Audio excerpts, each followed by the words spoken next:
Hi, everyone. Thanks for joining us tonight. My name is Alyssa Dole. I'm a member of the MBA Tour. We host events to help business schools and candidates meet and connect. So definitely check out our website after this. We're going to be hosting a bunch of virtual events this summer and fall. So definitely check that out.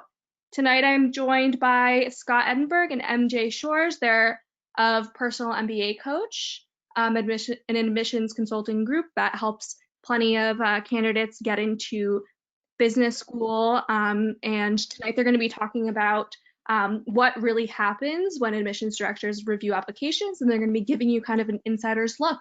So without further ado, I will turn it over to Scott.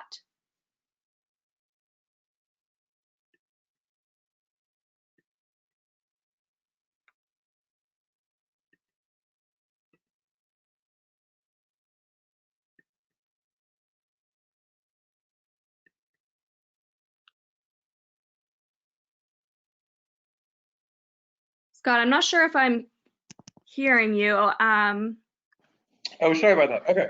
Oh, there we go. Perfect. Yes, thank you so much, Alyssa, and thanks everyone for logging on. I just want to make sure that do you see a slide on your screen? I see the slide. Okay, perfect. Great. Okay. Well, hope everyone is staying as safe and healthy as you can be. I know it's tough times out there. I really appreciate with how crazy everyone is that you made some time to log on today to the session. So we're really excited to do these. We've been doing these webinars, pretty often with the MBA Tour, and many of you might have seen some of these before. So today is, kind of exciting.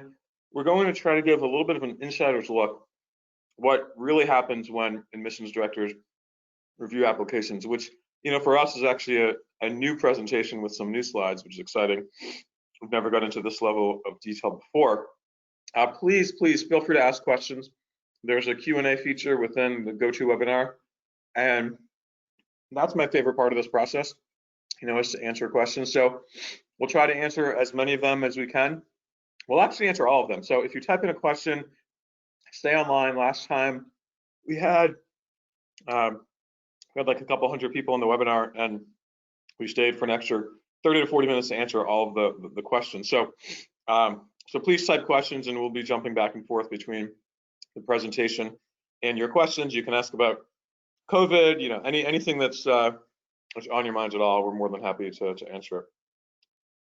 Preferably nothing political these days, but in any case, otherwise happy to answer anything. So give a little bit of background about what we do here at Personal MBA Coach.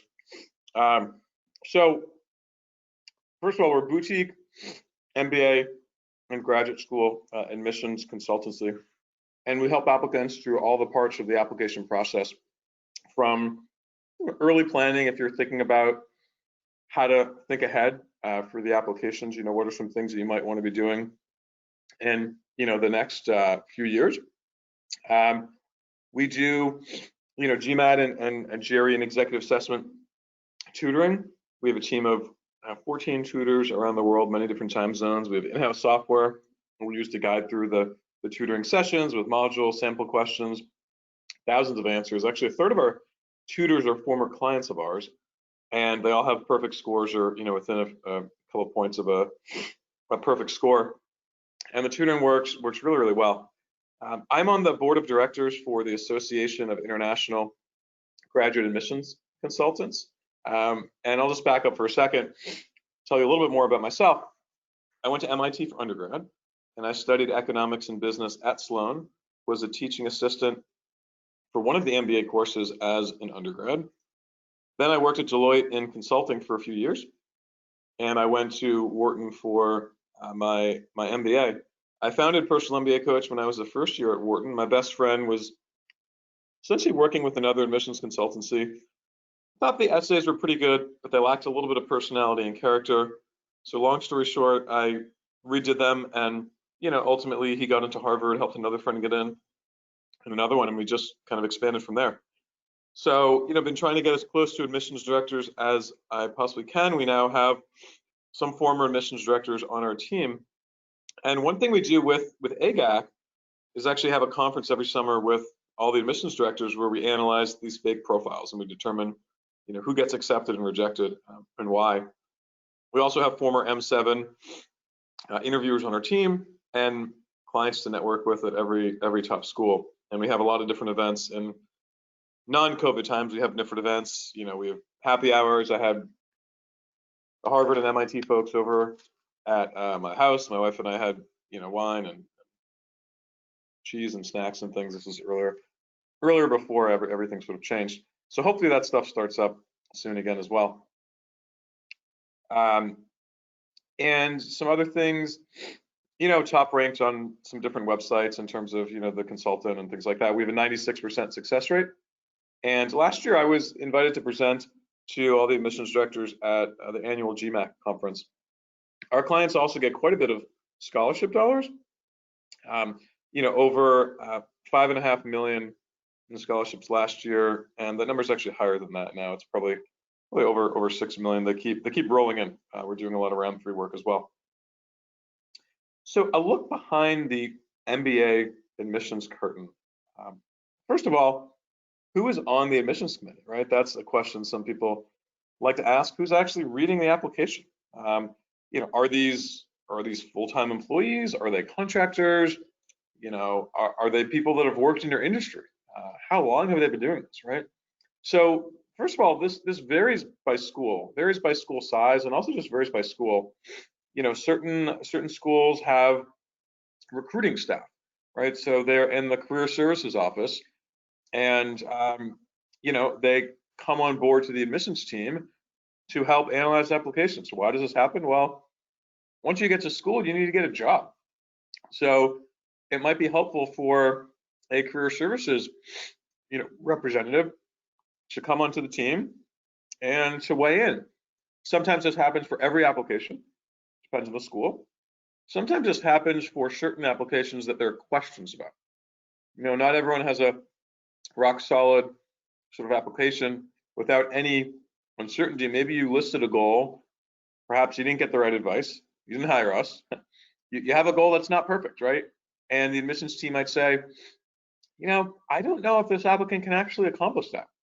So they bring someone in from career services to say, what do you think? If you had them in your office, would you want to help them? And so then this person might say, yes, for sure. We're actually placing a lot of people into XYZ fields today. Or they might say, you know what? I think they would be a challenge. Like, I don't think their goals are realistic. We actually don't, place a lot of middle school music teachers into private equity firms right away. So, if that's what they're writing down, then they're missing something. They're not quite understanding everything about this process. Certainly admissions directors are part of admissions committee, right? So these are people that in most years travel around the world and give talks to folks like you. They're obviously reading the applications, they're in marketing, they're setting the admissions questions, right? They're sort of doing everything that an admissions director might do. And some schools have outside readers. Now, don't worry too much about these outside readers. They've been doing them for quite a while.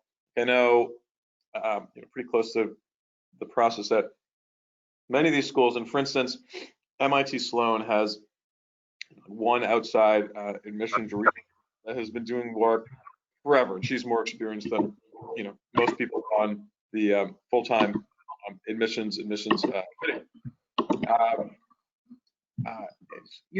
Larger programs,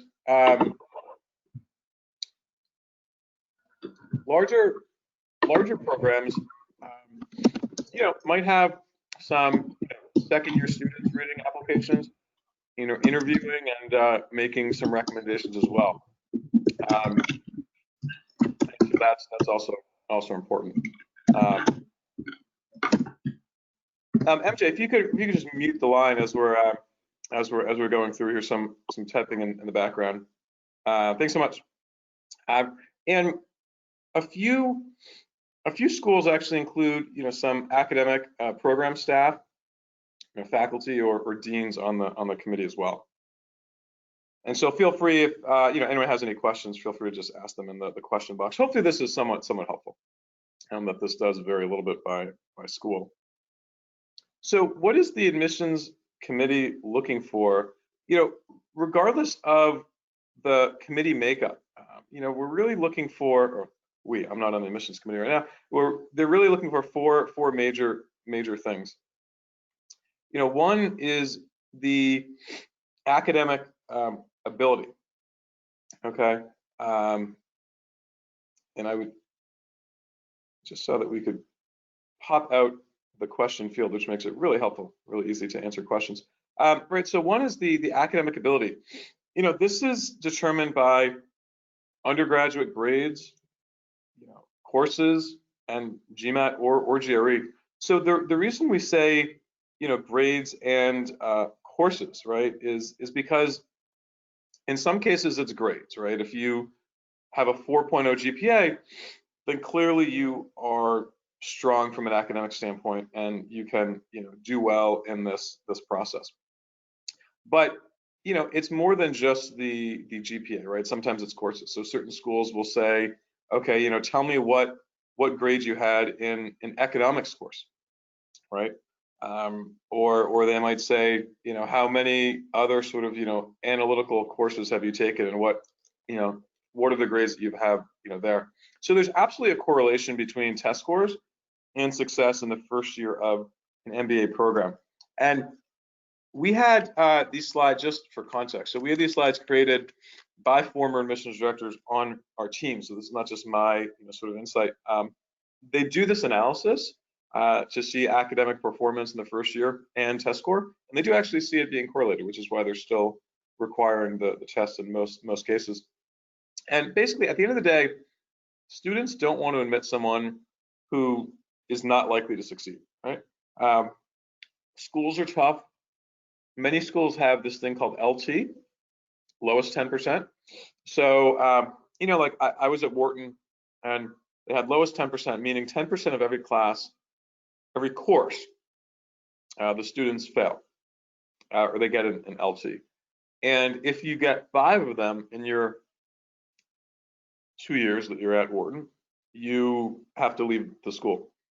So it's serious. And, people left. We had a couple of people that left when I was at Wharton. So you don't want to get a lot of these. And, admissions directors want to predict whether you are likely to, get some of these LTs. And if you are, then maybe they'll try not to accept you. So we've got some questions here. So we advise someone to take the GRE or the GMAT, and why?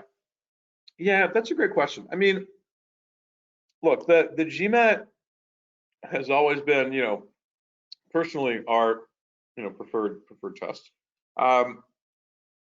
It allows you to showcase your analytical abilities a little bit more. That said, I mean, for some people, they take the GRE, and that's just a better test for them. So at the end of the day, you really want to take something that will enable you to, perform the best that you can perform, right? And if this means that for you it's the GRE because you're just really not good at quant, then it's fine to take the GRE. Our hopes is that the test centers will all be opening up very soon. I know there's a lot of anxiety around, centers and locations and online tests and in person, and a lot of people are nervous, and I totally get it. Hopefully the centers will open up soon though for folks. Here's a question. Is the GMAT or GRE, hold on, scroll back up. You'll have a lot of questions, which is fantastic. Is the GMAT or GRE rated more heavily than the GPA, or does it vary? I'm trying to say, does it vary by schools? Yes, does it vary for each school? They're both pretty important. One is not weighed more heavily than the other. They're actually pretty important. That said, it depends on the situation. So if you, let's say, have a low GPA, then the GMAT is going to be more important for you maybe than somebody else. But otherwise, they are actually pretty equally weighted, I would say. Another one, are B's in quantitative courses from tough undergraduate programs looked down upon? So Nashin, great question. I wouldn't say they're looked down upon.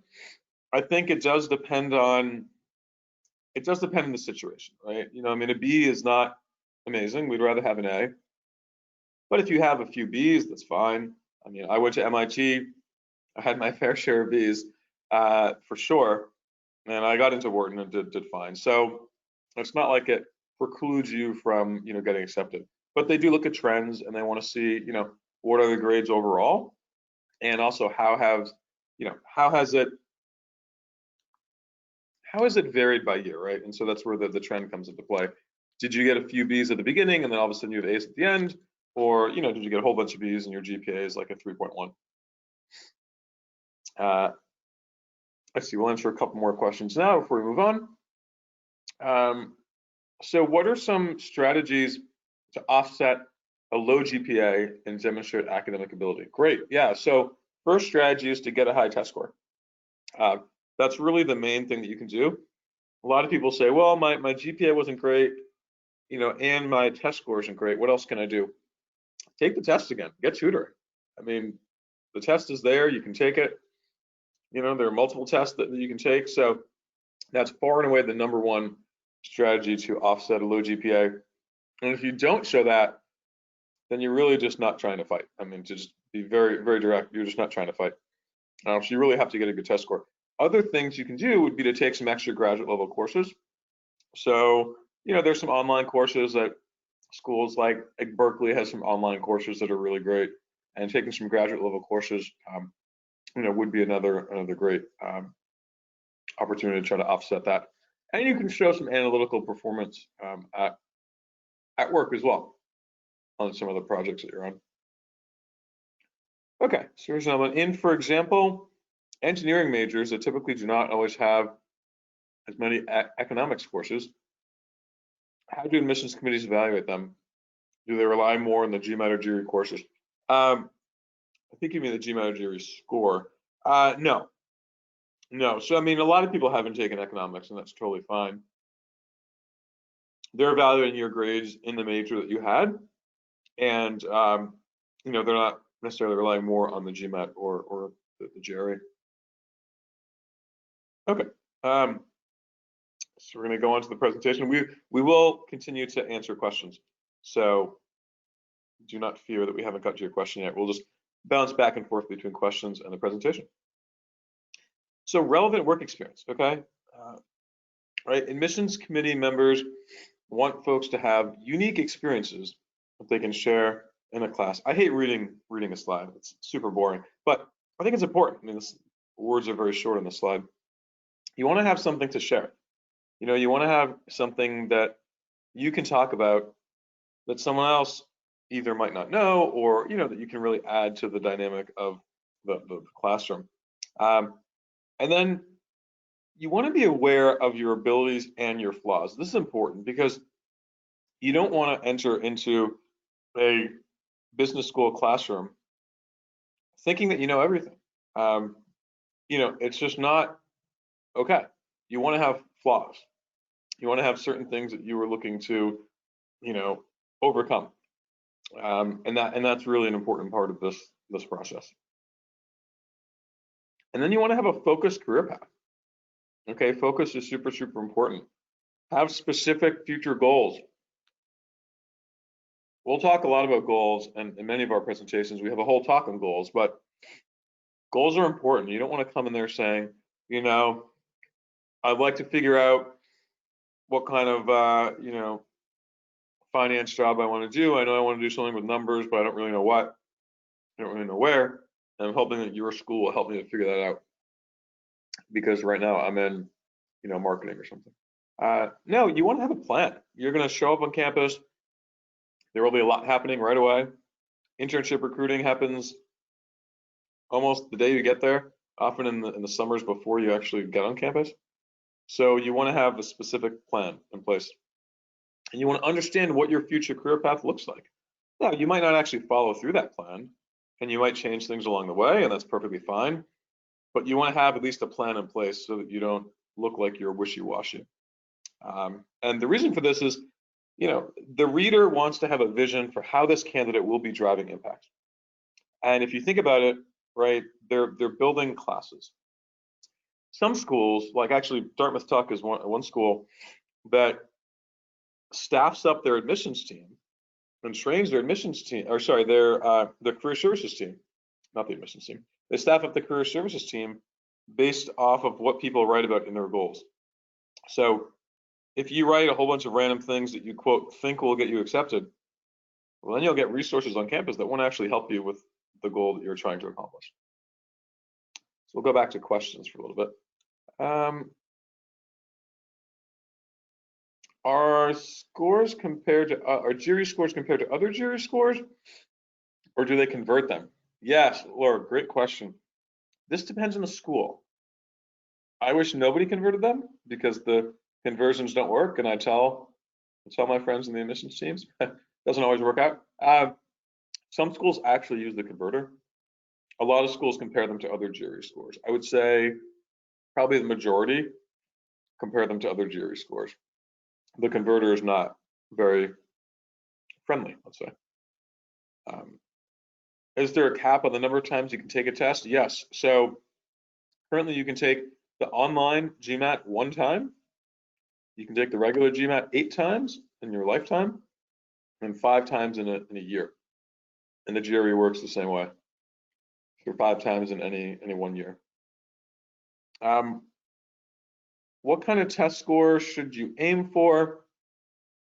Yeah, so Liza, I would really need to know more information about you. You know, is a score of 320 good enough? It depends, right? It depends what you consider a top school. It depends on everything else in your background. So it's hard to say a specific score that everyone needs to get. I mean, we have people, last year we had a couple of people get into Columbia Business School with a 670 GMAT. You know, their average is 730. I mean, for a lot of folks, if I talk to them, I'll say, yeah, you need a 750 to be competitive. And that's honest, but you know, certain people might get in with lower scores. So it really does depend. Can I share recommendations for those with, you know, lower years of work experience than average? Yeah, so you really want to do a lot to show your ability to shine, right? The idea is to demonstrate to an admissions committee member that you have what it takes to succeed. So show leadership, show, you know, success, you know, impact, and that's really important, even if you only have a few years of work experience. Okay, we'll go on and we'll come back to the other questions. All right, then we want to have a strong reason for pursuing an MBA. What this means is you should demonstrate knowledge of their program, not just business school in general, but you know, of the particular program which you're applying to, and have a clear understanding of how the MBA will help. Then it'll be important to identify program fit. So feel free to ask any other questions. See some other questions here.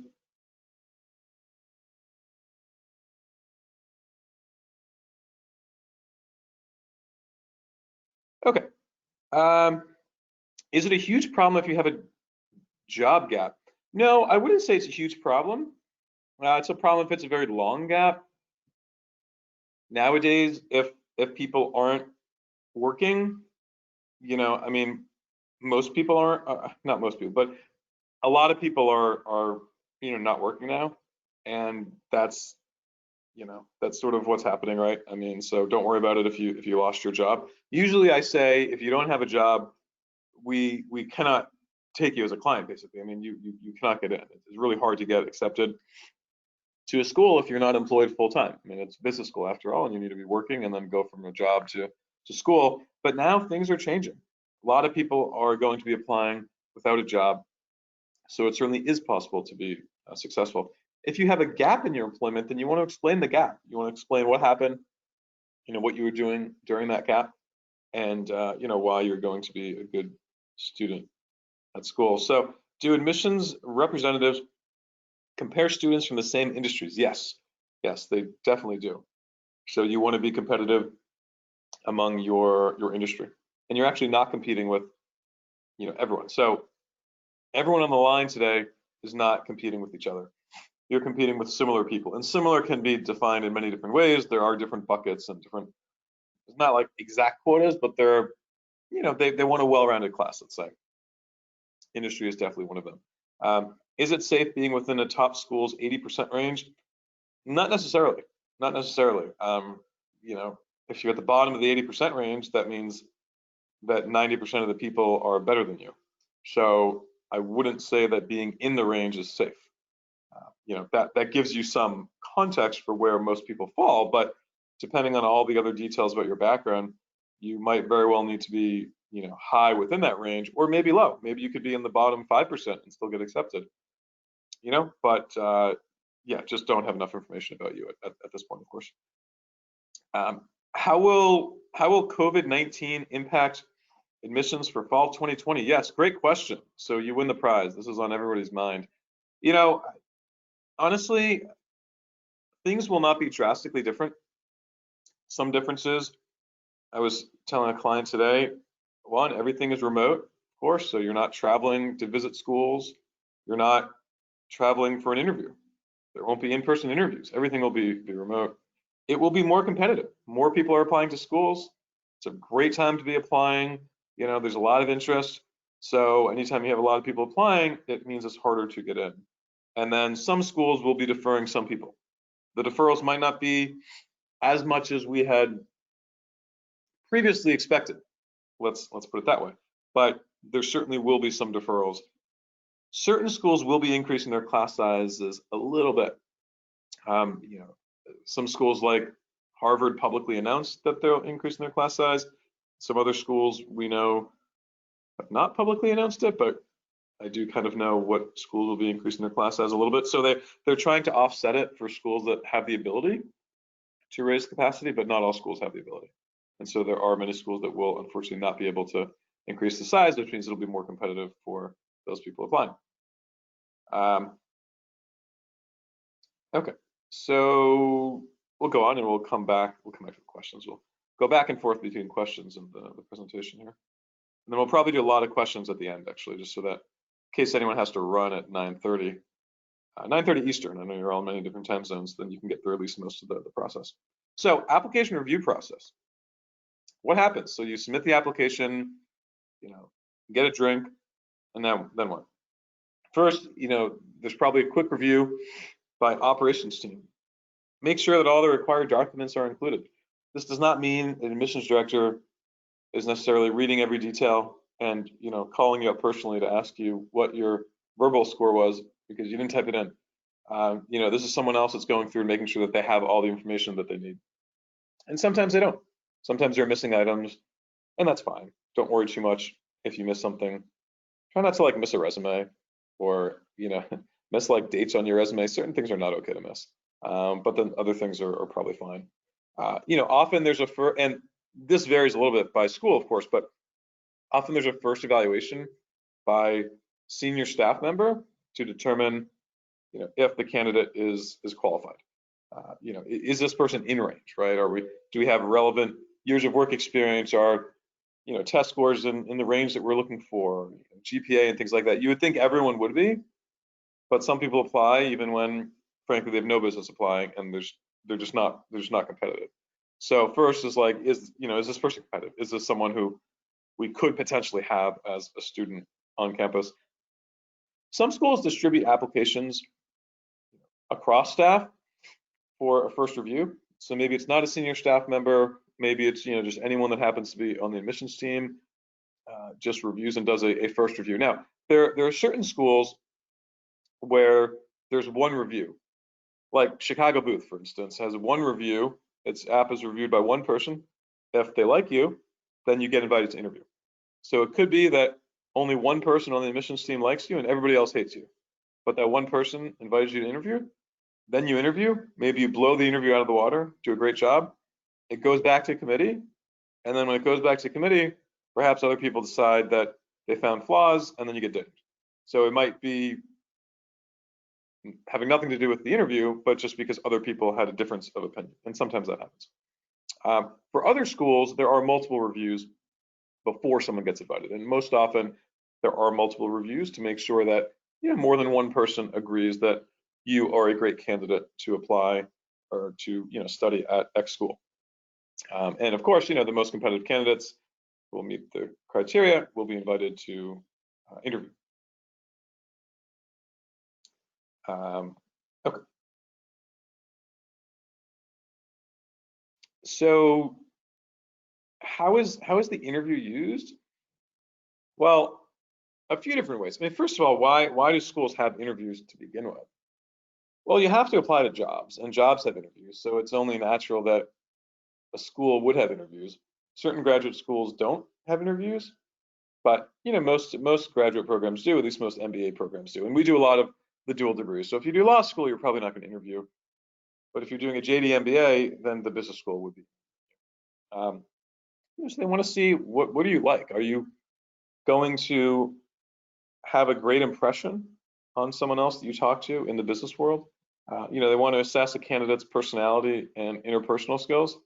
This will add to some basic information from the paper application and, figure out what do you like. So, if you're living with someone and studying with someone, what is that like? What is the actual overall feeling? And do we think you would fit in? Do we think you would fit in to the campus? So, there's this like test goal. Okay. So, well, as far as goals, right? So goals, we want to figure out if the candidate's goals are feasible, meaning can they actually accomplish this? This is where career services sometimes comes into the admissions decisions and decides whether this person is going to get there. And then are they coachable? So what does coachable mean? It means you don't have what it takes to succeed. We made the decision that you don't have what it takes to succeed at this moment, but we think you can get there. So you want to go into investment banking and there's nothing about you that says that you would be good at investment banking, but there's something that says that you can get there. We had a client, one of my favorite clients actually, and she's great. So she's at Chicago booth now. I would say her background did not speak to banking. We actually didn't even really write about it in the essays, which is, sometimes we don't write about something if it feels like it's a big stretch. Was in media, 8.5 years, a lot of different roles, like really great person, great performer, just nothing was, connected to investment banking at all. But she wanted to do banking. And now she's working at a great bank, went to booth, did amazing, fantastic. And she's at some of the MBA tours that we do, so you might see her at some point. So this would be a candidate that is coachable. Now, we didn't actually write much about banking, to some extent, I guess.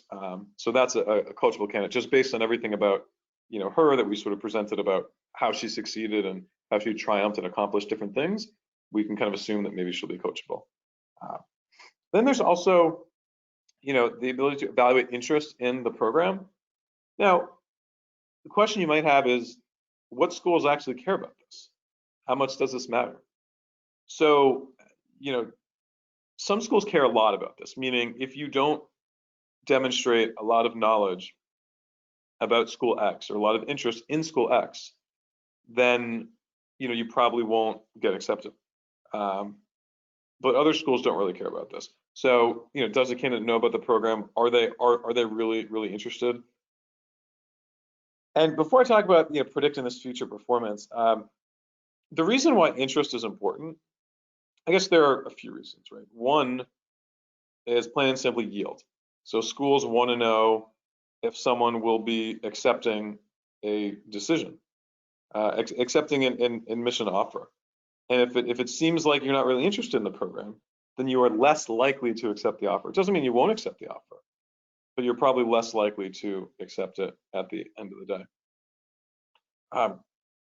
Two is the on-campus contributions. The more knowledge of the program that you demonstrate, the more interest that you show, the more likely you are to be a positive contributor to the school once you get there. So those are a couple thoughts. So then we want to predict the future performance. So find out how a candidate may perform in front of fewer, figure out if the candidate is hireable, right? So this is what I mentioned before. The interview would do this. If you do well in an MBA interview, then you're probably going to do well in a job interview. And you won't be perfect. I learned a lot of public speaking when I was at Wharton. Maybe I need more. You can give me feedback by hitting the thumbs up or thumbs down if I have that teacher here. But jokes aside, you really want to make sure that the candidate is going to be hireable. The last thing we want is for someone who's going to be, rusty in the actual interview for jobs. Okay. So MJ, I think if you want to take a couple of these slides, we're going to test. We've had some technical difficulties, so here's some feedback now. I want to make sure that we don't hear the feedback. So if you want to start to chat through this, that would be great. Hello, everyone. Can you hear me? Yep, we can hear you. Wonderful. So you want me to cover some of the questions in the chat? Well, if you just cover some of the, I think some of these slides, or some of the questions, yeah, whichever you prefer. Okay, yeah, we can start on the slides. So in an interview, one of the things that's good to discuss is things that are not in your application, anything that you think might be an issue for somebody in making a decision as to whether or not to admit you. So if there are any gaps in your profile, it's also an opportunity for you to ask additional questions, things that you may want to know about the school, about the admissions process going forward.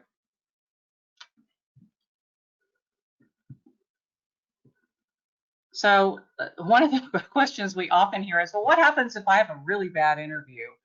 A negative interview can sometimes lead to a wait list or a rejection letter. In some cases, it can be considered as an outlier and overlooked. So for example, let's say you interview and the interviewer feels like your interpersonal skills are very weak and that you didn't make good eye contact, but your recommenders speak about how wonderfully engaging you are, how well you collaborate with others, and there are other indices throughout the rest of the application that you're actually quite involved in the community and get along well with people, then that would be an instance when you would go ahead and be admitted. They would just assume maybe it was nerves, a one-time event, and certainly your long-term track record means an awful lot more. So the next thing is what happens after a good interview.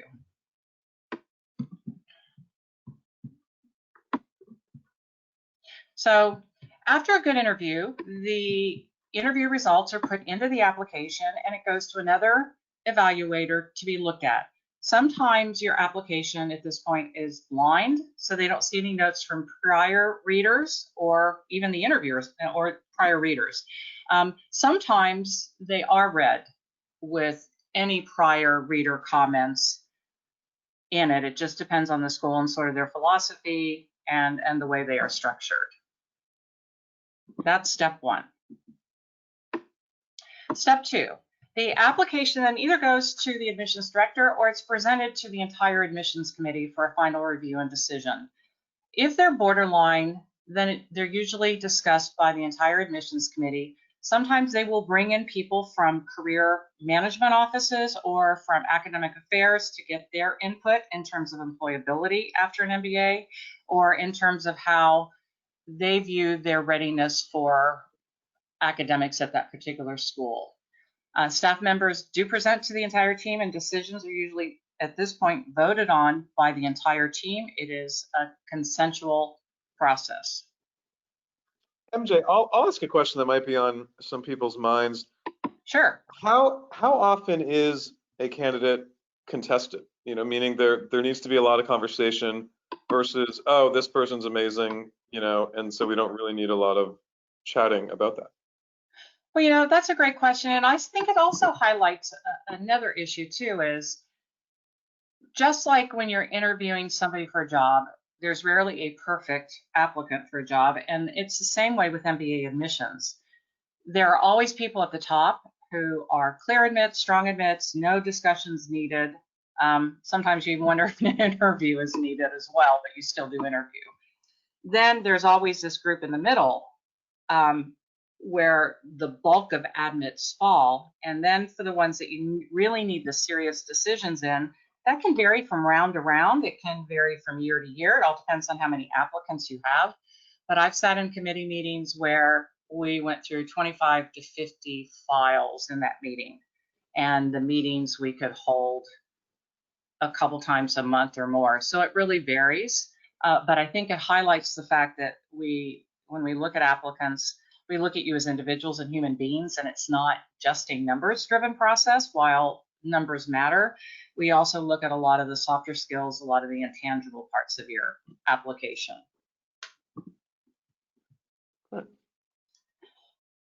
So sometimes the admissions director will simply pass a clear admits on and clear denies on for processing, and the team will discuss only the maybe candidates like we talked about. And if you want, I'll go through a few questions here, and then we can talk about the mechanics of how decisions are released. Yeah, I think we left off with, well, yeah, you can probably answer what's the best way to get familiar with the program. Okay, well, the best way to get familiar with a program is certainly in this day and age when we're kind of separated physically, it's definitely look at the school, all the school's resources, look on some common discussion boards like GMAT Club or Poets and Fonts. And most schools actually have current students who are ambassadors for the school. And I imagine at this point, you can probably reach them pretty easily. And they're always happy to talk to prospective applicants, and they'll give you a very honest, unvarnished, candid view of the school, what they like, what they don't like, what the academic environment's like, what they see coming out of the program in terms of job opportunities. And that's always a great way. If you work with people who are alumni of different programs, it's good to get their perspective. Just remember that the further out they are from having been in the program, things may have changed quite a bit in terms of the culture, academic offerings, extracurriculars, but they still sometimes are very plugged into the school, and they might even know people that you can talk to as well. So whenever you talk to a current student or an alum, it's always good to say, do you know, or can you recommend a couple of other people that I would talk to as well? So with decisions, they can be released on a rolling basis, which means that just periodically, could it be every day, every few days, depending on how quickly everything is processed, decisions will be released. Sometimes they do it on a specific date, and schools will say, you will have it by this date. They may say 5 p.m. They may be silent on it, which means if they're silent, it's probably midnight. And if there are any delays for any reason, they generally are great about posting it on the admissions section of their website. If you are denied in round 1 or round 2 for a school, or even 3, if a school has more rounds, you have to wait till the following year to reapply. You cannot reapply within the same year or the same admission cycle. Some schools will offer feedback at the end of the year once all the class has been filled and all the decisions are released. And some of them will not offer feedback at all. I used to give a lot of feedback to applicants, and it was interesting to me that in many cases, people already kind of knew areas they could enhance in their application after they had some time to reflect on it. And it's a great thing to do, but it's a huge matter of time, resources, and people can't do it. And then people often don't call in. So if you listen, if you look at a lot of the resources that are out there, you can often piece together just why it is that you didn't get admitted. And by some of the questions you all are asking here, you have pretty much a sense of that too. Yeah, and we also offer DING reports. So if your school doesn't get feedback, then MJ is a former Wharton and UCLA admissions director, and so we can give you some feedback on why we think you would have been denied for that particular school. So one of the questions we had is, can you provide an example of a candidate that is without question a good candidate and then a maybe candidate? That's a great question. A good candidate without question would be somebody who is great academically, great professionally, has wonderful, just every area of the application that you see, they're either good or very good or excellent. And they just stand out in a pile of applicants who have varying qualities. I mean, like every human being, some people are stronger at academics, some are stronger at work, and every now and then you meet those people who just seem to excel in almost anything they do. Another question is it more likely you'll be accepted if you're applying during round one? That is another great question. Most schools, and there's never one rule only, but most schools will heavily populate the wait list in round one to see how round two shakes out, and then they will compare the wait list from round one with two and then make decisions based on that. Some schools like Columbia do everything on a rolling admissions basis, so you're better off just applying early because they don't have formal rounds. Someone asked, what is the difference between each round from an application perspective? I hope that answered your question. What are the common reasons why students are denied? Sometimes people are denied simply because they're clearly not ready for an MBA. They haven't really thought through the issues, or maybe their work experience leads us to believe they need to do a little more work first, or maybe we're afraid they're not going to get the most out of the MBA because they're really not very far along in figuring out what they want to do professionally or with the school. A common deny could be you just didn't submit something in the application and that's missing, or you need to bolster your academic profile. So on the wait list, if you're waitlisted, some schools do offer feedback, some do not. Make sure you follow the policy of each school. If you go in like gangbusters trying to insist on feedback when they don't offer it, that probably won't be well received. It is possible to get off the wait list, and it's actually a good place to be, because if you're on the wait list, it means there's something in your candidacy or some things in your candidacy that the admissions team really likes. And so think of it as a positive thing. And some schools will allow the submission of additional information while on the wait list, like if you have a job promotion or you have additional letters of recommendation, or maybe you updated your GMAT test score. Again, be very careful to follow the directions of the school. I remember we used to get people submitting pages and pages of additional information, or look at this project I did at work, or here's this PowerPoint deck I gave before a client. That is not well received, and frankly, schools don't often have the time to process that, and in most cases, anything beyond what is listed on the website is information that the admissions committee does not find very important to reassessing your candidacy. Now, you should figure out what your weakness is and start working on it on your own. There are times when there is no weakness in a candidate. It's simply that there are too many qualified applicants in the pool. And that's probably one of the most painful parts of being on an admissions committee, is that you have to let go of applicants who are really good, and there just isn't enough room. Like I told Scott recently that at a place like Wharton, we could have literally filled the class with 80% investment bankers just because they were such a huge part of the applicant pool, and it was painful to say no to some of them. And there were other groups like that too, like consultants, or or people from certain countries. Many people know that we get lots of applicants from India, South Korea. So yeah. And then another question is, from a candidate's perspective, how do I assess Career Center's effectiveness? The way you can assess them is go to their website, look and see where they place people. If you look at some of the rankings, I always take rankings cautiously, but they can often tell you about what the average number of months it took for people to find jobs, which could be a measure of effectiveness, maybe not, if you're getting the right job that you want. And again, talking to the alumni and other people will help you as well. Part of the question with Career Centers is not how effective they are, but are they placing people in industries that you're interested in or geographic areas?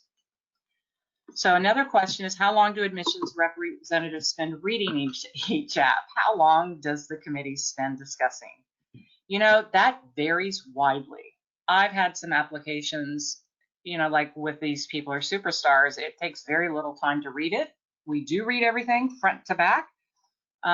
Discussions on candidates, I've seen take 5 minutes. I've seen them take half an hour or more.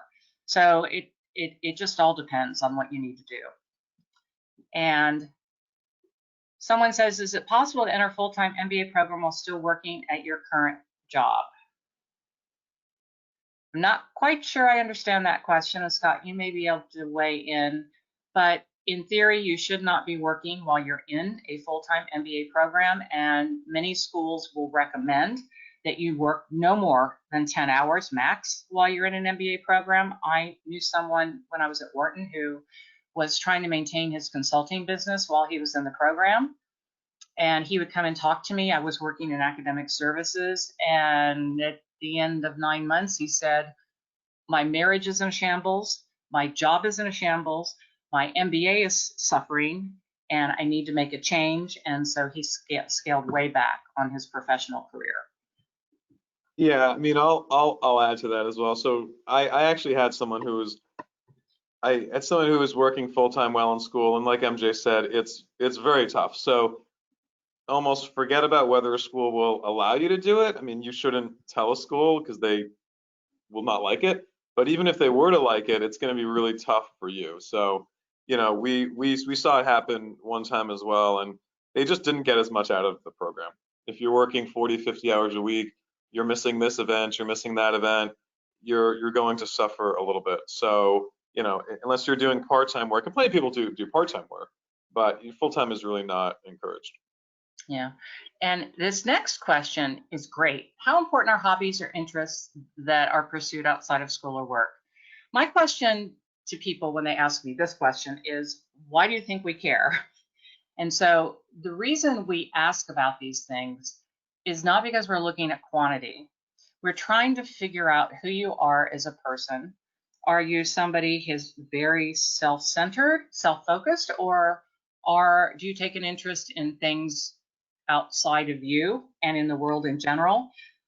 Obviously, once you start working, most applicants tend to be less active than they were in undergrad, but we're trying to get a sense of how well-rounded you are, if not in terms of the activities you have, but in your world perspective, your perspective about life. So it's more a matter of quality and of the fact that you just care about the world around you. Someone asked what if I can't submit recommendations for my current employer? Is it looked down upon? Scott and I have been on many calls recently, and we get this question asked almost every single time. It's very common for people not to get a job from their current employer.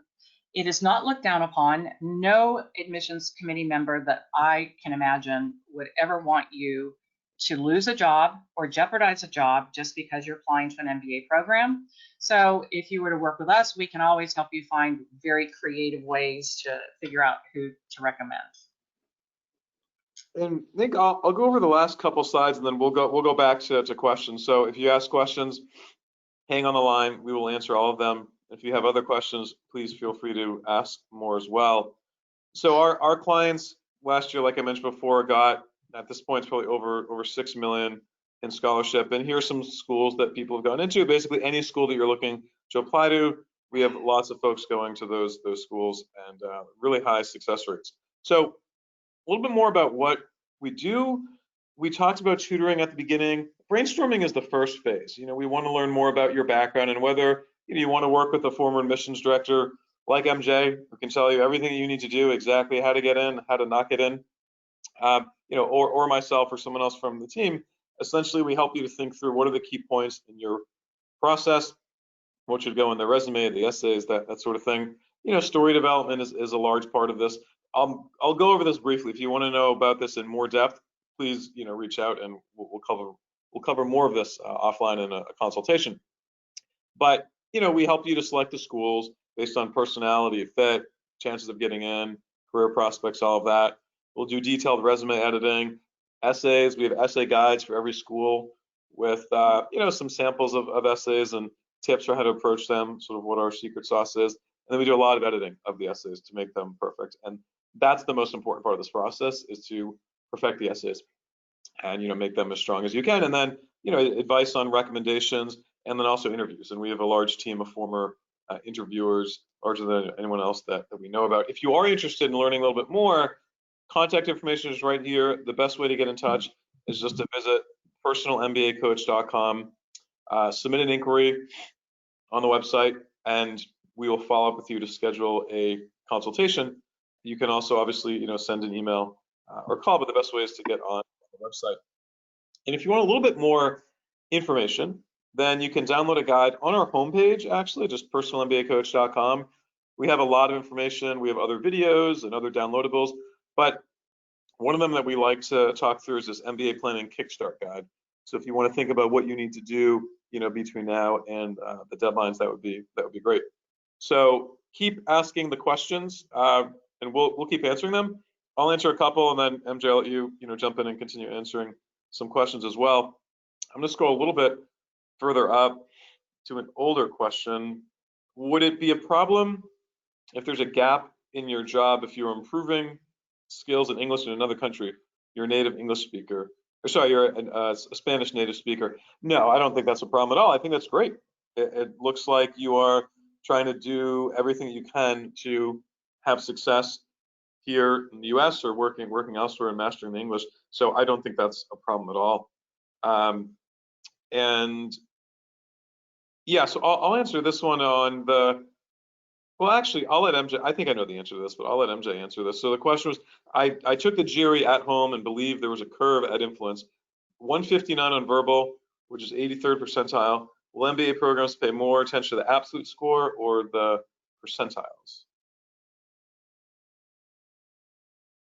Well, that's a good question. I always went by the percentiles only because the numbers shift a little bit from time to time, not appreciably. And like many parts of the application, even though it's a hard number, these numbers aren't looked at absolutely because you're looking at these scores in conjunction with the GPA. It's more of a relative measure, so I wouldn't worry too much about it. But some schools look just at the number, some of the percentiles. It's kind of mixed.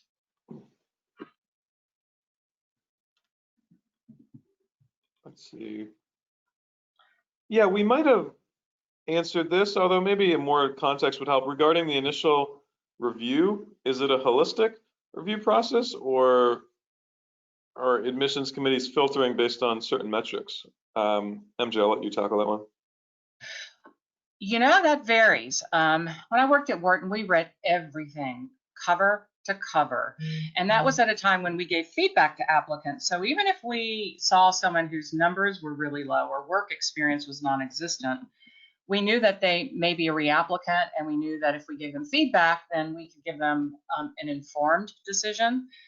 Some schools will pre-screen, and if they see that people just aren't competitive at all, maybe their GMAT score is just way under the bar, like maybe 20% quant, or maybe they haven't worked, then they may just put them in an automatic deny pile, but that's usually a very, very small percentage.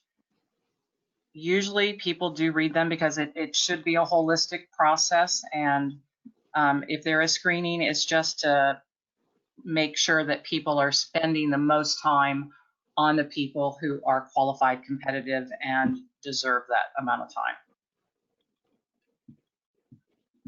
Here's a good question that and obviously you can just read the questions as well, but as I'm scrolling through, here's a good question that you might want to shed some light on. What is different from, I'm rephrasing the question a little bit.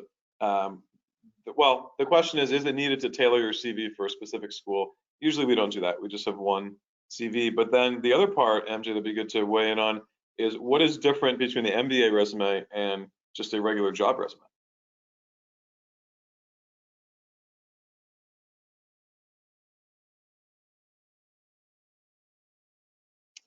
MJ, did we lose you?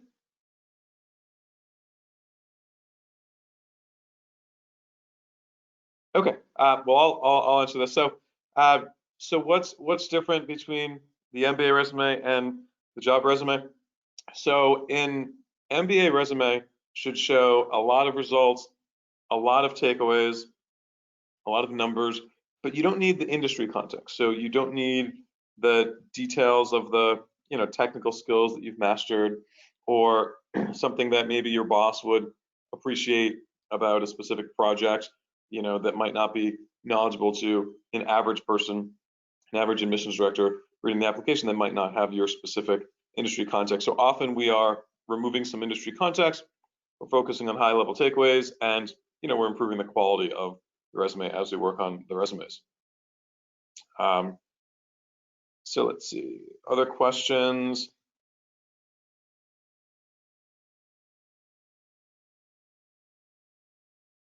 So how do you boost your academic profile if you had average GPA? Yeah, I answered a variation of this question earlier. The best thing that you can do is to have a great test score.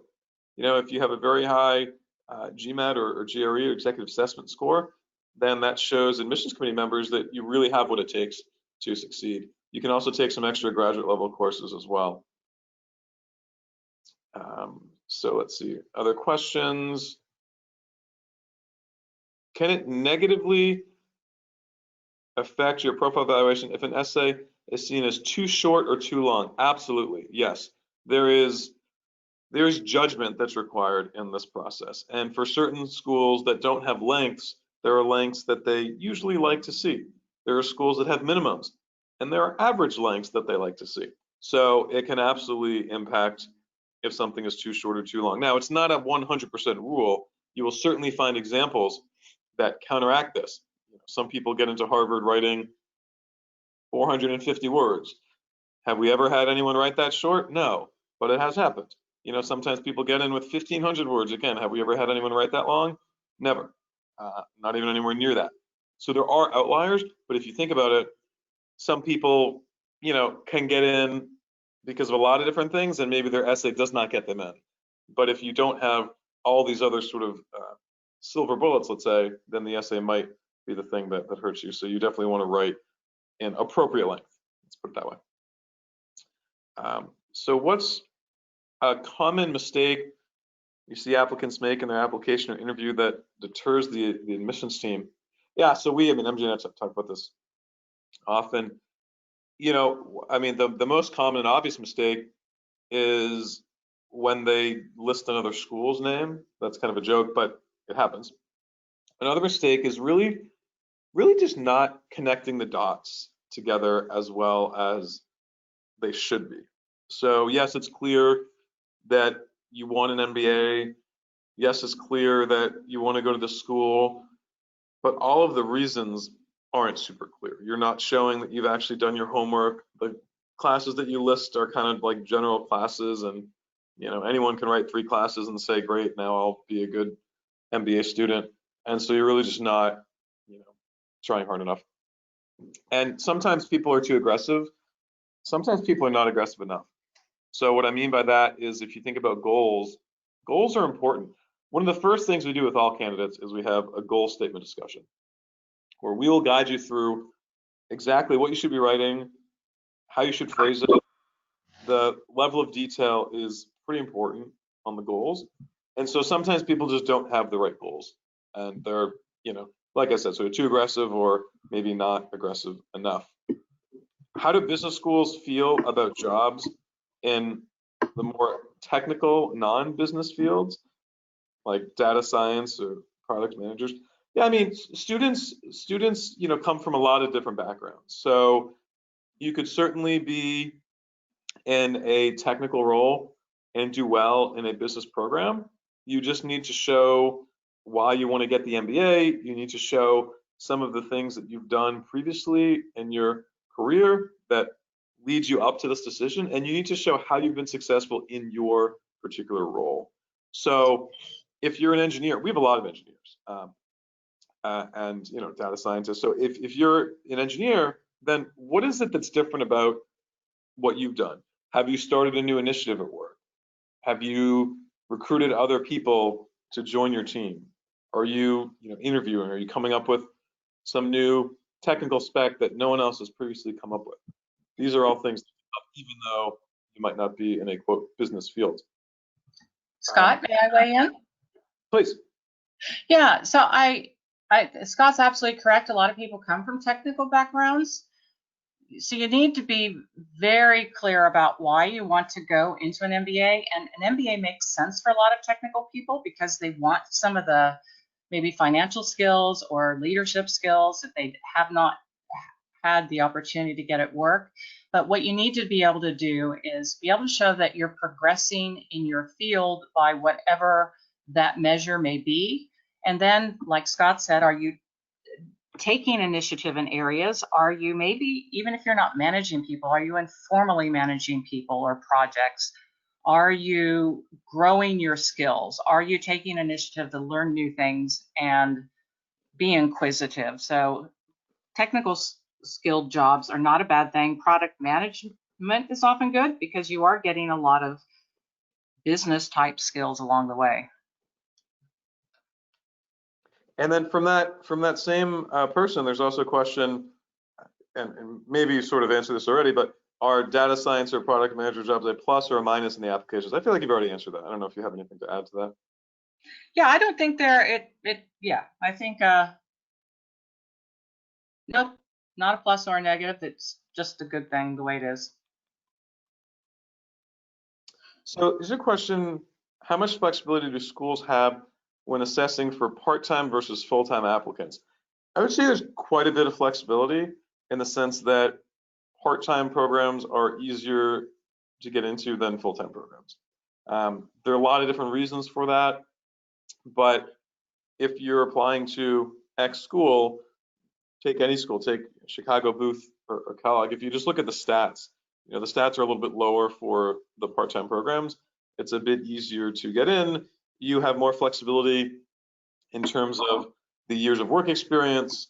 You have more flexibility in terms of the test scores, and also to some extent, I think in terms of goals. I don't actually, MJ, maybe you'll weigh. Does that matter? Because sometimes part-time applicants are going to be doing similar roles at the company after school. So how do you evaluate goals on a part-time versus a full-time applicant?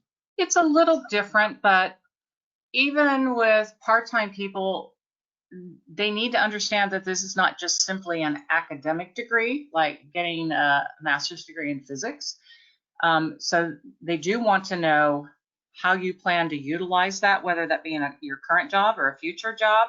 There is a little more flexibility, obviously, than a full-time MBA because you already have a job. The school isn't as concerned with how employable you are after the degree because the assumption is you'll probably be keeping that same one or finding something else. Great. Here's a question. What are some great examples of how an MBA aligns with someone's goals, i.e. why an MBA? You want to jump in or should I, MJ? Oh, go ahead.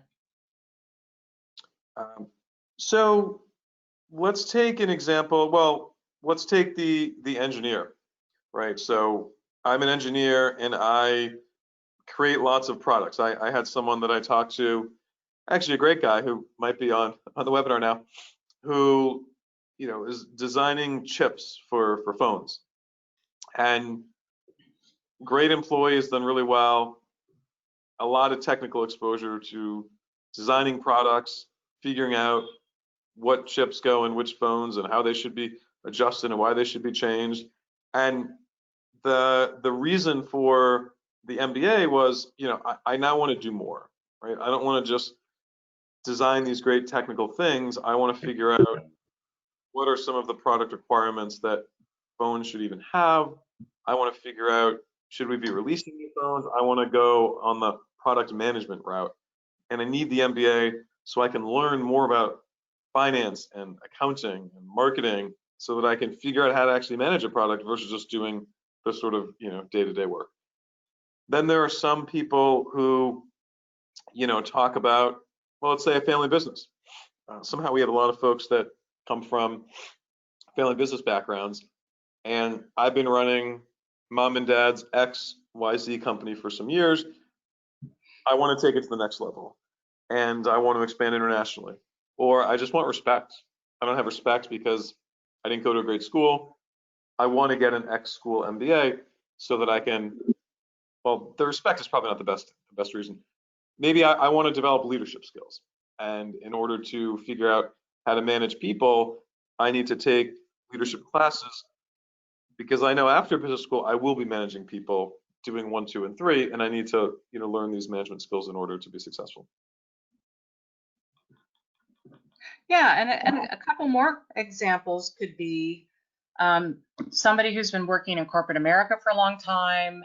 They've always wanted to be an entrepreneur and start their own business, but they know that there are skills that they're lacking that would be necessary for running a business. Maybe they are not very strong when it comes to accounting or financials. Maybe they've never had to hire a team or mentor a team.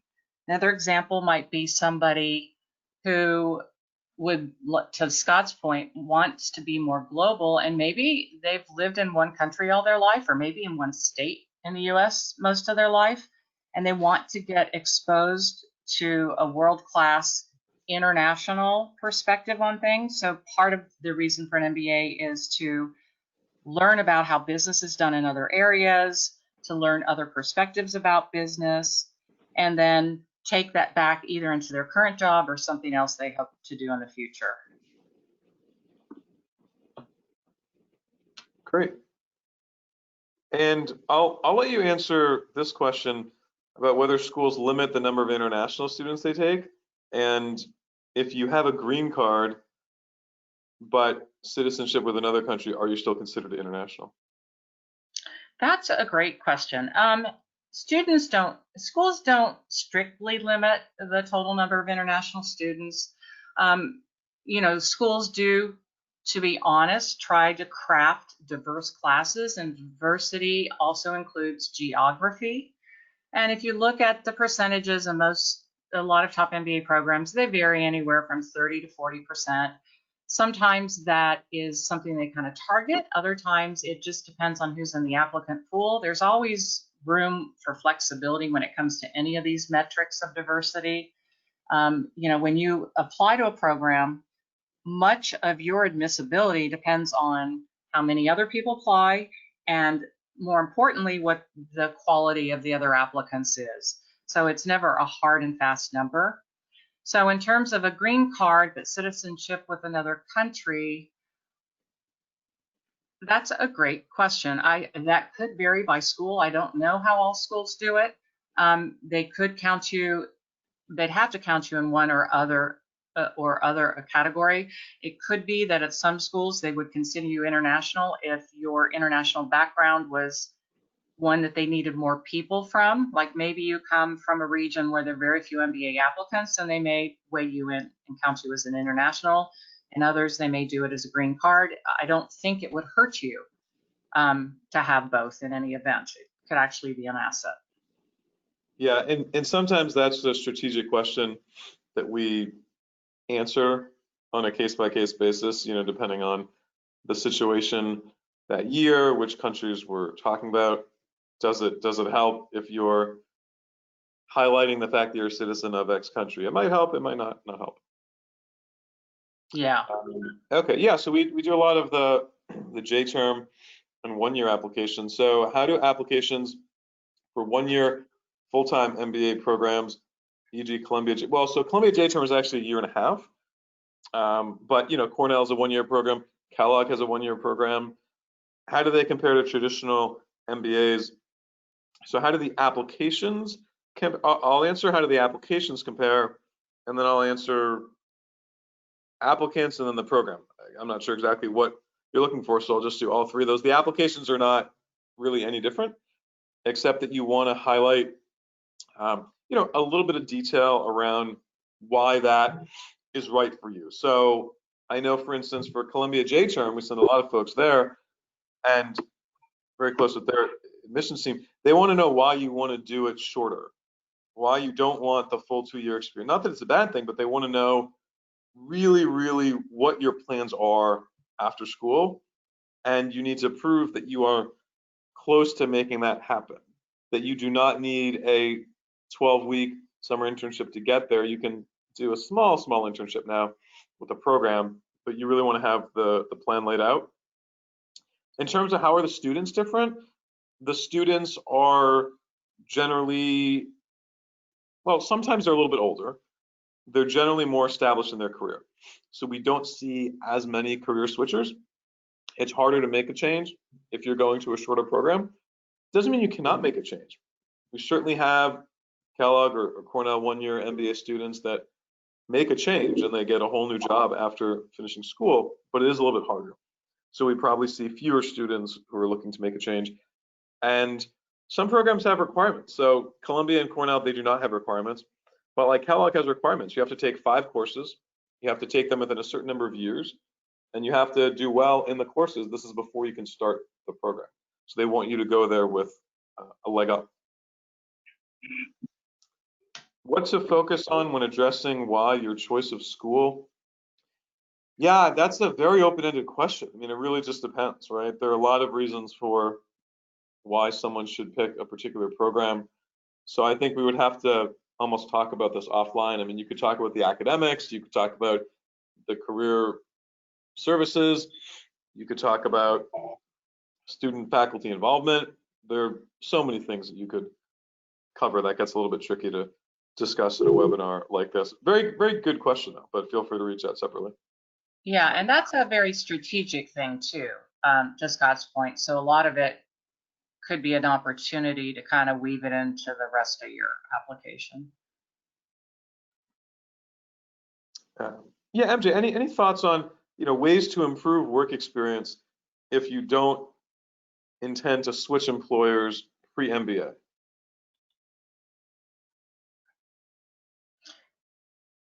Well, ways to improve work experience are always to find opportunities to develop new skills, work on cross-functional projects. Those are great ways of getting a broader exposure to a business beyond your very narrow siloed niche. So if you work in marketing, do some cross-functional and you work for maybe a software firm or a firm that produces a product. Work with some people on the engineering side, work with some of the project managers, learn some of the underpinnings of what makes the business work. Try to find opportunities to manage other people, even if it's only informal, or mentoring other people, continuing to develop new skills, all of those things. And certainly, talk with people at work about ways they think that you could further develop your experience. Great. So I'm seeing if there are other questions that we missed, just scrolling up on the list. Let's see. I don't know if we answered this one. I guess you actually sort of answered it in this previous question, MJ. But the question, what skills are admissions committees looking for in work experience, and how do you differentiate yourself? I don't know if you have anything to add to that. Yeah, I feel like you kind of answered it. Well, one thing I will state that's related is when admissions people are looking at your file, they're looking not only at your demonstrated experience, but what they see as your potential going forward, which is why sometimes you have people coming into an MBA with relatively light work experience, but you see tremendous capacity for them for growth and doing wonderful things in the future. And that can be assessed through different parts of the application. So like any part of the application, don't get too focused on any one area and feel like it's so deficient that you shouldn't apply. Great. So any other questions from folks? I think we answered most of them. If we skipped anything, apologies. Feel free to send an email and we'd be more than happy to answer anything that's on anyone's mind. I know a lot of you are still sticking around and we're certainly over time. So I appreciate you giving us your time this evening, this afternoon, this morning. And I don't see any other questions coming in. So again, if you'd like to chat with us about potentially working together, either MJ or myself, feel free to reach out. Best ways to submit on personalmbacoach.com. And my email address is scott personalmbacoach.com. MJ's email is MJ, it's letter M, letter J, at personalmbacoach.com. And feel free to reach out. I see one more question that came in. Yeah, so I think we should both answer this. So both MJ and I. What is the biggest no-no you could point out in any application? Maybe we'll each give two. MJ, anything come to mind? The first thing that comes to mind is failure to follow directions. Schools are usually pretty specific about what they're looking for. They ask for 2 letters of recommendation, don't give 6. They ask for a 400-word essay, don't give a 1,000-word essay. And then a second big no-no is, well, Scott, you answer and then I'll come up with another one. Okay, sounds good. So, one is showing too much interest in a school. This is along the same lines of what MJ mentioned, but there's no specific rule that a school mentions, but you don't want to show too much interest. And think of it like dating. Maybe that's not an appropriate thing to say, but think of it like dating. If you are too much in someone's face, they might not be so interested in you and they might not call you up again next time. The same thing happens. So I know now we're doing virtual events, so it's hard to, but even so, you could ask 19 questions in a virtual webinar and admissions director could walk away thinking, wow, that person was really annoying. I don't want to keep typing all the answers. We don't feel that way now, but if you're working for a school, maybe that's the case. So showing too much love for a school is certainly a no. A second one from my side would be really, and this is actually in some ways, it kind of conflicts, but really not connecting the dots enough for that particular program. So schools know that you are applying to multiple schools. Of course you are. It would be foolish to just apply for one or just a couple schools or even 3 schools these days. It's good. So they know you're applying to 5, 6, 7 schools. Most people are, but you do want to take the time to connect the dots for that particular school. And if it seems like, we're writing about finance and marketing and, classes, and you're like, I don't know, like that doesn't really even sound like my school, that's definitely a no-no. And that happens pretty often as people go from, school 4 to 5 to 6, and they write about their why quote, that school. Yeah, to follow up on Scott's points, I think when he's saying don't show too much interest, and I like the example of the dating, I think you have to remember that it's not about FaceTime. We have admitted lots of applicants we have never even met face-to-face because they're that good. And sometimes it can backfire. So it's not about getting in front of somebody. It's not about always seeing the director as opposed to somebody else. And believe me, staff communicate. So my second item is treat every touch point with that school with respect. I used to work with a woman named Renee, and she was like the gatekeeper to admissions. And I will tell you, when people were rude to her, or she would let me or other people know, sometimes they would call her and they go, oh, I have to talk to an associate director. Oh, I have to talk to the director. Well, and so she'd call me and I go, well, what did you tell them, Renee? And then when they get on the phone with me, I would tell them the same thing. And depending on how egregious the effort is, sometimes people put notes in files like this person was rude. I don't want this person in the school. So, and just make sure that you're authentic, because so much stuff is heavily scripted, because people sometimes have stuff that's not written by them, or their essays sound very much like their letters of recommendation. When somebody is really authentic and genuine, that alone differentiates someone in an applicant pool. Great, thank you. So last question, and yep, I saw you just submitted an inquiry as well. So we will be replying to that to schedule a consultation. I won't call you out by name. So what distinguishes us from other consulting coaches? I'll give a couple reasons now, and then some of this I don't like to broadcast too much, so we can certainly chat offline once we connect. But what we offer is pretty unique. If you look at our level of experience sort of combined, that we have former admissions directors from top schools. You have myself, have been around longer than most people that are actually still doing this work.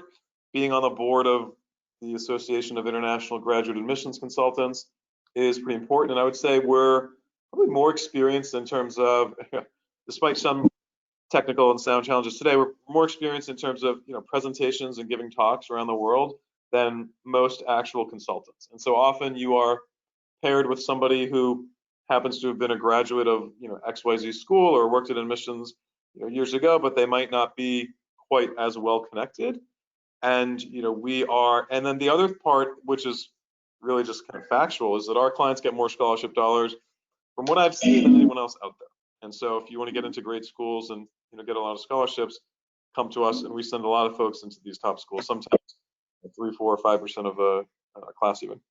So those are some points, and certainly we look forward to connecting with you soon as well to talk about this in more detail. Any other last questions before we let everybody go today?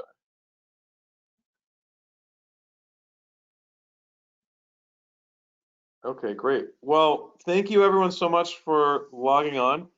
Such a pleasure to chat. I realize this is virtual. Wish we were all in person. We really like the in-person events. But nonetheless, thanks everyone for jumping on, and really appreciate the time. Look forward to meeting everybody soon. Yeah, thank you everyone. It was a pleasure. Hopefully in person one day.